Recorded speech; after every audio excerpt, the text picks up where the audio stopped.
আরে ভাই আমি তো চেষ্টা করতেছি না, এখন টাকা না পাইলে আমি কি করব? মা কি আমার একার? মা তো তোরও, তুই একটু চেষ্টা কর তোর ভাবে। হাই হাই রে, ওই লোকটার কতগুলো টাকা পড়ে গেছে গা। হ্যালো ভাইয়া, হ্যালো ভাইয়া, আপনার টাকাটা ব্যাগে রাখতে গিয়ে মনে হয় পড়ে গেছে, take it please.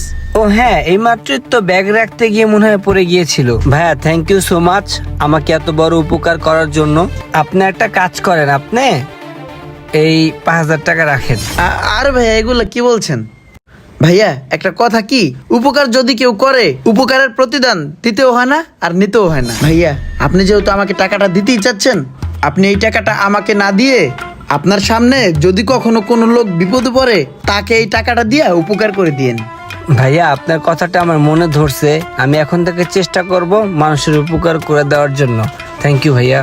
R hello, তুই চিন্তা করিস না, আমি দেখতেছি যে টাকা পয়সা ম্যানেজ করতে পারি কিনা। হ্যাঁ পরশ ভাই, অনেকদিন আপনার সাইডে ঘুরতাছি একটা কাজের জন্য, কারণ আমি বড় একটা বিপদে আছি। আমার মা না খুব অসুস্থ, প্রতিদিন অনেকগুলো টাকার ওষুধ কিনতে হয়, আর তাছাড়া ডাক্তারও অনেকগুলো টেস্ট দিছে, আর ওই টেস্টগুলো করানো খুব জরুরি, অনেক টাকার প্রয়োজন। ভাই আপনি যদি আমার একটা কাজ এখন ঠিক করে না দেন আমি খুব বিপদে পড়ে যাব। ভাই একটা কাজ আমার ঠিক করে দেন, আমি আমার মায়ের চিকিৎসাটা চালাই। ইমরান, তোমার যে আমি কি বলবো ভাই, আমি কিন্তু কম চেষ্টা করতেছি না, তোমার জন্য তো অনেকদিন ধরে ট্রাই করতেছি। আচ্ছা তুমি আর কয়েকটা দিন ধৈর্য ধরো, আমি দেখি একটা কাজ নিয়ে ম্যানেজ করতে পারি। হ্যাঁ আচ্ছা ভাই ঠিক আছে, একটু দেখেন ভাইয়া প্লিজ। আচ্ছা ঠিক আছে, আমি ট্রাই করতেছি।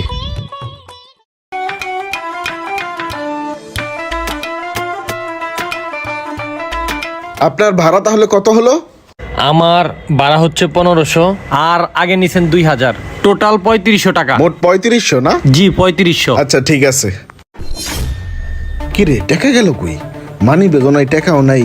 মানি ব্যাগটা কি দিলে আড়াই লাইলাম, নাকি মানি ব্যাগ নিয়েই আসি নাই? মানি ব্যাগ কি দিলে বাসায় রেখে এলাম?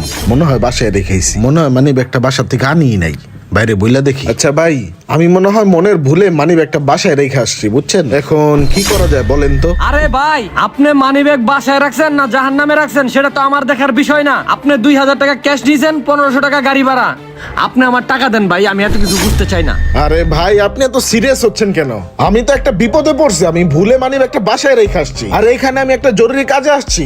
আপনার অ্যাকাউন্ট নাম্বারটা দেন, আমি আপনার টাকাটা অ্যাকাউন্টে দিয়ে দিব। লোকটা তো মনে বাটপার, ভগিসগি বুঝে আমার টাকাটা খাই যাওয়ার চেষ্টা করতেছে। আচ্ছা ভাই, আমি এত ভগিসগি বুঝি না, আপনি আমার টাকা নিছেন, আপনি আমার টাকা দেন। ক্যাশ 2000 আর 1500 টাকা গাড়ি ভাড়া। আপনার এই অ্যাকাউন্ট আমার বুঝে লাভ নাই ভাই, এগুলো বাটপারি কাম। আমার টাকা ক্যাশ দেন ভাই, আর না হয়তো আমি আইনের ব্যবস্থা নিব। কি ব্যাপার চিল্লাচিল্লি করতেছে কেন? একটা ফেসাল আমি কতবার পারবো? আমি আপনার বলছি না আমি এগুলো বুঝি না, আপনি আমার ক্যাশ দেন। লোকটা মনে হয় কোনো ঝামেলায় পড়ছে, যার কারণে এত চিল্লাচিল্লি হইতেছে। দেখি তো গিয়া বিষয়টা কি হইল। প্লিজ একটু বোঝার চেষ্টা করেন, আমি যদি 10 মিনিটের মধ্যে না যেতে পারি আমার অনেক প্রবলেম হয়ে যাবে। কি ভাইয়া কোনো সমস্যা? আমি ভুলে মানি ব্যাগটা বাসায় রেখে আসছি, ওনার গাড়িতে আসছি, ওনার বিল হচ্ছে 3500 টাকা। আমি ওনাকে বললাম যে ওনার অ্যাকাউন্টে ট্রান্সফার করে দেই, উনি কোনোভাবেই মানতেছে না। আমি এখানে একটা জরুরি কাজে আসছি। লোকটাকে দেখে তো ভালোই মনে হইতেছে, লোকটার উপকার করা উচিত। কত টাকা আপনার? আমার 3500 টাকা। 3500? এলেন, এখানে 3500 টাকাই আছে। ঠিক আছে যান। ভাই আপনি আমার টাকাটা দিয়ে দিলেন ভাই। আরে ভাই আপনি বিপদে পড়ছেন, আমি হেল্প করলাম। এগুলা ফটকামি আর মানুষের সাথে করবেন না, লোকটার জন্য বাচ্চা গেলেন। আচ্ছা ভাইয়া, উপকার করছেন, ধন্যবাদ। তো ভাই আপনাকে আমি কিভাবে উপকার করতে পারি? না না, আমাকে উপকার করতে হবে না। আপনি একটা কাজ করেন, আপনার সামনে যদি কোনো মানুষ বিপদে পড়ে তখন আপনি আবার তাদেরকে উপকার করে দিয়েন, তাহলেই হয়ে গেল। ঠিক আছে ভাই, ঠিক আছে, আপনার কথাটা আমার মনে থাকবে।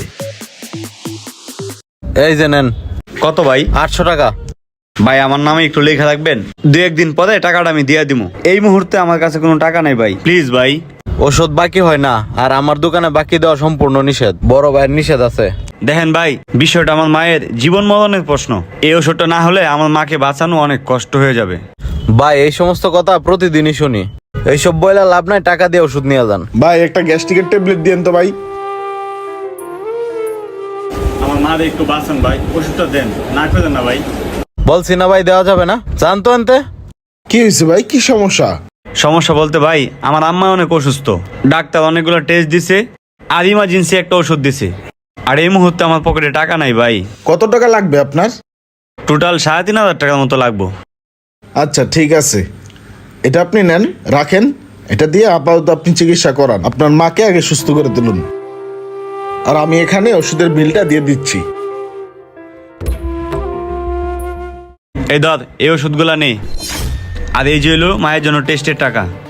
আর এই টাকাগুলো নিয়ে মায়ের একটা হসপিটাল নিয়ে টেস্টগুলো করা। ধর, তাড়াতাড়ি যা। ভাই তুই টাকা পালি কই? সকালে তো তোর ফোন দিলাম, তখনও তো তোর কাছে টাকা ছিল না। কোন অবৈধ কাজ টাজ করছস নাকি চুরিদারি করছস? কি করছ তুই?